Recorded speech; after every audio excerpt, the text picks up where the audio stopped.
15 years.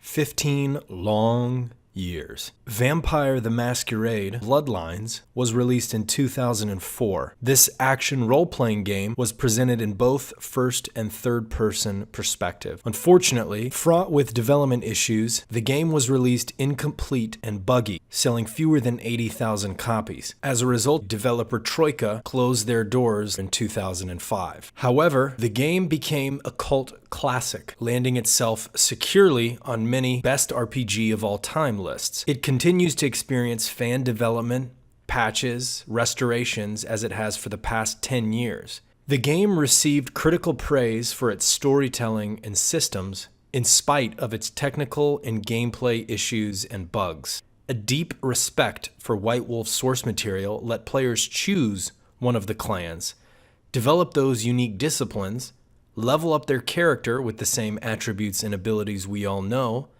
and the game changed and reflected which clan and dialogue options you've made. Humanity, masquerade, stealth, discipline, melee, firearms, abilities, attributes, discourse, coercion, feeding, blood pool, ghouls, intrigue, various supernatural enemies. The game packed a ton of World of Darkness lore and was a pleasure to dive into. The game also featured an original score by Rick Schaefer, as well as various licensed songs and promotional material. In 2015, Paradox acquired the rights to Bloodlines following their purchase of White Wolf. The sequel, following the timeline of the first and set in the same place, Seattle, was announced late last week, March 21st. The new game is being modernized, dealing in current political issues, climate, industry, how cameras have changed the landscape, tech evolutions. The game is played in first person with a camera being pulled back to showcase some flashy moves. In addition to the clan, you'll also choose a human background to further flesh out your character. The three examples provided are a cop, coroner, or a barista. Those backgrounds will come into play throughout the story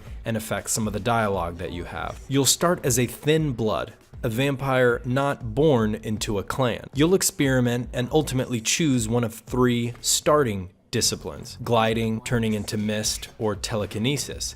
Each of those three has various gameplay options. Later in the story, you'll join a clan, becoming a full blood and gaining access to their discipline. Reminiscent of the first game, various dialogue options, factions, gameplay paths, endings, storylines, and side quests are present. Blood also confers a unique bonus called resonances that can provide buffs for you. Consuming a steady supply of a particular buff will impart you with a permanent bonus, allowing players to tailor their gameplay to a style they prefer. Also similar to the first, the sequel is not set in one huge open world, but rather a set of smaller hub areas you can freely travel between. Paradox also mentioned DLC, with additional clans and story content. Clans will come as free DLC, whilst story content is premium. Vampire The Masquerade Bloodlines is a well-deserved cult classic. However, 15 years is a long time, and while I am excited, I'm also very nervous. I can only hope that bringing on board some of the original team provides it with an authentic feel and experience.